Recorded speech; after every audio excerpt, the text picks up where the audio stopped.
Good evening बच्चों। कैसे हैं आप? उम्मीद करते हैं सभी बच्चे स्वस्थ और ठीक होंगे। प्रतिदिन की भांति इस दिन भी आप अपने पास एक सुंदर सा नोट्स, एक सुंदर सी कलम लेकर नोट्स बनाने के लिए तैयार होंगे। स्टूडेंट्स नोट्स बनाने के लिए तैयार होंगे। तो आइए स्टूडेंट, क्लास को स्टार्ट करते हैं। लास्ट में हमने आपको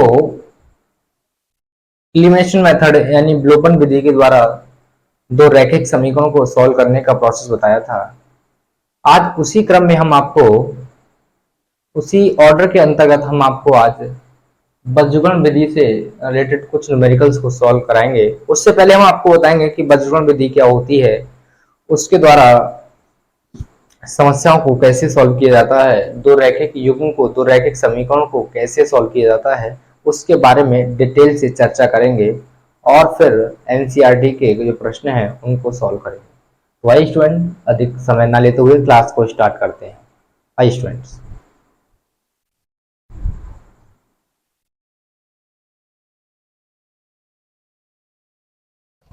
तो आइए स्टूडेंट, सबसे पहले आपको जो दी गई समीकरण है उन समीकरण को आपको a1x b1y प्लस c1 बराबर 1 के रूप में लिखना है। दूसरी समीकरण को a2x b2y प्लस c2 बराबर 0 लिखना है। यानी कहने का तात्पर्य है, हमारे पास ये जो बराबर होगा, बराबर में आपको क्या लाना है? 0 लाना है। बराबर में आपको क्या लाना है? 0 लाना है। और कंपैरिजन करके आपको a और b के मान निकालने हैं। a और b के मान निकालने हैं। जैसे हमारे पास मान लो कोई समीकरण है 2x प्लस 3y बराबर 5 और दूसरी है 4x प्लस 7y बराबर माइनस के 6। तो स्टूडेंट पहले आपको इसकी जगह क्या लाना है? 0 लाना है। इस 0 लाने के लिए ये हमारे पास प्लस का 5 जगह किसका होगा? माइनस का होगा। तो हमारे पास हुआ 2x प्लस के 3y माइनस के 5 बराबर 0। ऐसे हमारे पास माइनस का 6 किसका होगा? प्लस का होगा। तो 4x प्लस के 7y प्लस के 6 बराबर 0। ये हमारे पास समीकरण हुई, क्योंकि हमारे पास दोनों स्थिति हमारे पास बराबर क्या हो गया? 0 आ गया। अब पहली समीकरण की तुलना इससे करेंगे और दूसरी समीकरण की तुलना हमारे पास दूसरी है, इसकी तुलना इससे करेंगे। तो पहली की समीकरण तुलना a1x b1y प्लस c1 बराबर 0। इसको मान लेते हैं a2x b2y प्लस c2 बराबर 0। a1 का मान आपके पास 2 होगा, b1 का मान आपके पास 3 होगा, c1 बराबर माइनस के 5 होगा। ऐसे a2 का मान आपके पास 4 होगा, b2 का मान आपके पास 7 होगा और c2 का मान आपके पास क्या होगा स्टूडेंट? 6 होगा। c2 का मान आपके पास क्या होगा? 6 होगा। जैसे आप इस प्रकार से a1 b1 c1 c2 a2 b2 c2 के मान निकालेंगे, तब हम बज्रगण विधि से हल करने के लिए हमारे पास फार्मूला होता है, सूत्र होता है हमारे पास।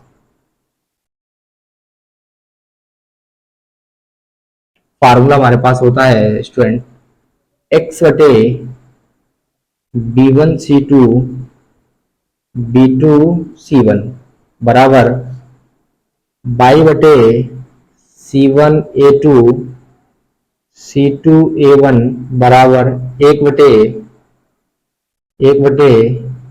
a1b2 a1b2 a2b1। ये हमारे पास फार्मूला होता है। इन दोनों में चाहें तो आप कोई सा पहले लिख लें, पहले C2 लिख लें या B2 लिख लें, ऐसे ही इन दो में से किसी को लिख सकते हैं। लेकिन हमारे पास ये प्लस का है, ये प्लस का रहेगा, ये माइनस का है, माइनस का। ये दोनों हमारे पास माइनस के, माइनस करेंगे। ऐसे हमारे पास ये प्लस का है, प्लस का रहेगा, ये माइनस का है, माइनस का रहेगा। बराबर हमारे पास क्या है स्टूडेंट्स? a1b2 माइनस के a2b1। ये हमारे पास है। इन दोनों में से पहले मैं x का मान निकालने के लिए इसके बराबर ये लिखूंगा। तुम्हारे पास बचा x बटे b1c2 x बटे b1c2 b2c1 बराबर 1/2 a1b2 a2b1। यहां से इस x का मान निकालूंगा, ये वाला टर्म्स क्या होगा, इसके गुणा में पहुंच जाएगा। ये वाला टर्म x का मान निकालूंगा तो ये वाला टर्म्स क्या होगा, इसके गुणा में पहुंच जाएगा। तो हमारे पास हो गया x बराबर b1c2 b2c1 और ये वाला ऐसे की तैसे, यानी a2 b2 माइनस a2b1। यहां से हम क्या निकालेंगे स्टूडेंट्स, इस सूत्र से x का मान निकालेंगे। चाहो तो आप यहाँ ही एक यहाँ मान रख दो, सारे मान इस दोनों समीकरणों से निकाल कर जो भी हमारे पास गुणांक है एक a1 b2 b21 b2 के, वो मान यहाँ रख दो और इसके बराबर इसको रख दो, इसको इसके बराबर रख दो। तो आप ऐसे भी निकाल सकते हैं, ऐसे निकालें तो सारे मान इसमें पुट करने पर आप x का मान निकाल सकते हैं। y का मान निकालने के लिए इसके बराबर इसको लिखना होगा। y का मान प्राप्त करने के लिए इसके बराबर इसको लिखना होगा। तो लिखते हैं y बटे c1a2 c2a1 बराबर 1 बटे a1b2 a2b1। y का मान मैं निकालूंगा तो y का मान निकालने के लिए पूरा हमारे पास क्या जाएगा, तिरछी गुणा करते हैं इसकी, तो बन की गुणा इससे करेंगे तो हमारे पास ये सारा यहाँ पहुंच जाएगा। हमारे पास क्या बचेगा, y बराबर c1a2 c2a1 बटे a1b2 a2b1। तो स्टूडेंट यहाँ से हम निकालेंगे y का मान, यहाँ से हम निकालेंगे y का मान। तुम्हारे पास x का मान निकालने के लिए हमारे पास समीकरण आई स्टूडेंट्स b1c2 b2c1 बटे a1b2 b2a1 b1a2। ऐसे ही y का मान निकालने के लिए हमारे पास स्टूडेंट आई समीकरण हमारे पास c1 a2 a1 c2 बटे a1 b2 b1 a2। ये हमारे पास समीकरण है students, c1 a2 minus a1 c2 a1 b2 minus के b1 a2। ये हमारे पास समीकरण है स्टूडेंट। x और y के मान निकालने के लिए मैं इन समीकरणों को अब रफ कर देता हूं, आप इसे अपनी कॉपी के एक साइड में लिख लें और मैं इसी सवाल को यहाँ से x और y का मान जो कि हम पंचगण विधि द्वारा हल कर रहे हैं, उससे मैं x और y का मान इन दोनों फार्मूले से निकालूंगा। भाई स्टूडेंट्स मैं इसे रफ करता हूं।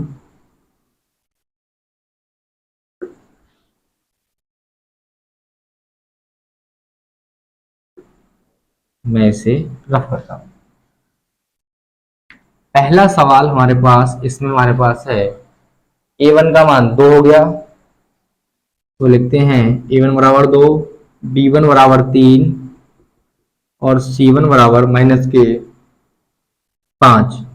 ऐसे ही a2 बराबर हमारे पास 4 हो गया, b2 बराबर 7 हो गया और c2 बराबर हमारे पास हो गया स्टूडेंट 6।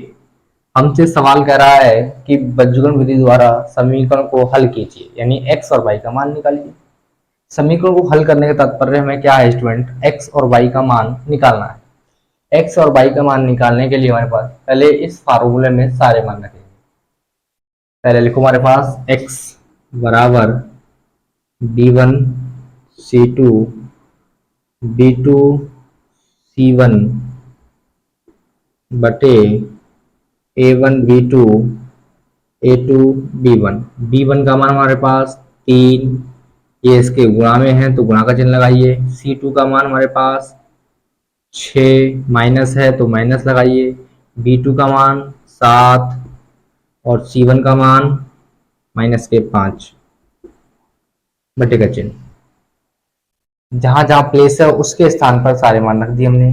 बटे का चिन्ह है, बटे का चिन्ह लगाया। a1 का मान 2, a1 की जगह 2, b2 का मान 7 तो उसकी जगह 7 रख दिया, माइनस है माइनस लगाया। a2 का मान हमारे पास कितना है स्टूडेंट्स, 4 है, 4 रख दिया।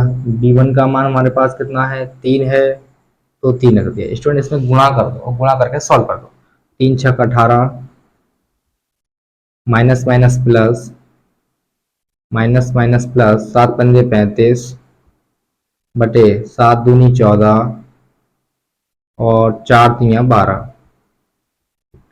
18 और 35 हमारे पास कितने हुए स्टूडेंट्स? 18 और 35 हमारे पास हुए 53। 5 5 13 के 3, बचा हमारे पास एक, 3 और एक 4 और एक 5 बटे 14 में से हमारे पास 12 गए, बचे 2। तो हमारे पास x का मान आया स्टूडेंट हमारे पास 53/2। x का मान हमारे पास आया 53/2। y का मान निकालेंगे स्टूडेंट्स। y बराबर हमारे पास समीकरण है C1A2 A1C2 बटे A1B2 B1A2। सारे मान इसमें पुट कीजिए स्टूडेंट, जैसे हमने इसमें पुट किए थे। C1 का मान -5, तो -5 लिखिए। A2 का मान, चाहो तो पहले गुणा लगाते रहो, चाहे ब्रैकेट बंद, वैसे ब्रैकेट बंद करोगे तो अच्छा रहेगा। A2 का मान 4, अगर माइनस का कोई टर्म्स है तो उसको ब्रैकेट के अंदर बंद रखें तो अच्छा रहेगा। माइनस है तो माइनस। A1 का मान 2, C2 का मान 6, बट्टे का चिन्ह है, बट्टे का चिन्ह लगाया। A1 का मान 2, B2 का मान 7, माइनस तो माइनस। B1 का मान 3, A2 का मान 4। इसे करिए हल। प्लस माइनस माइनस, 5 चौक माइनस के 20, माइनस 6 दूनी 12, 7 दूनी 14, 4 तियां 12। माइनस माइनस हमारे पास दोनों माइनस है, तो दोनों हमारे पास माइनस ही रहेंगे, पर हमारे पास क्या होंगे? जुड़ जाएंगे। अगर गुणा होता बीच में तो हमारे पास माइनस माइनस प्लस होते। यहाँ हमारे पास गुणा है तो माइनस माइनस प्लस हो रहे हैं, लेकिन हमारे पास इनके बीच में कोई गुणा का सिंबल नहीं है, इसलिए माइनस माइनस के अंक दोनों हमारे पास जुड़ जाएंगे। तो हमारे पास 20 और 12 हमारे पास होते हैं माइनस के 32। 14 में से हमारे पास 12 गए, हमारे पास बचे 2। हमारे पास 2 एक कम 2, एक बचा, हमारे पास हो गया 12, 2 छंग 12। तो हमारे पास y का मान आया माइनस के 16। अब हमें अपने आंसर को चेक करना है। चेक करना है कि हमारे पास दिया गया आंसर करेक्ट है या इनकरेक्ट है। तो इसको चेक करने के लिए x और y के मान, चाहो तो आप इसमें रख दो, चाहो तो इसमें रख दो।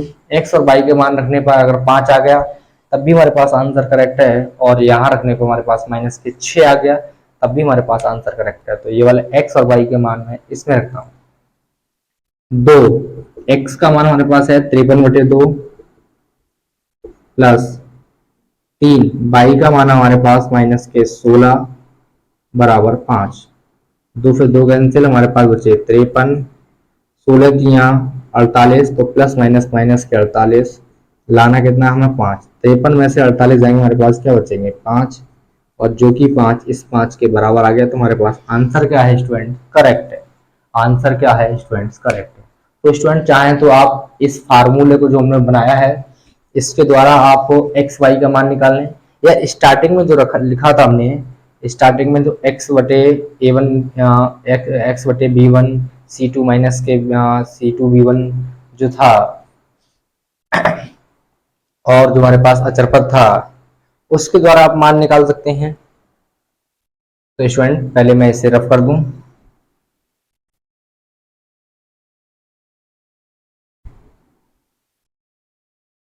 आप चाहें तो हमने समीकरण लिखी थी x बटे बी वन सी टू बी टू सी वन बराबर बाई बटे C one A two C to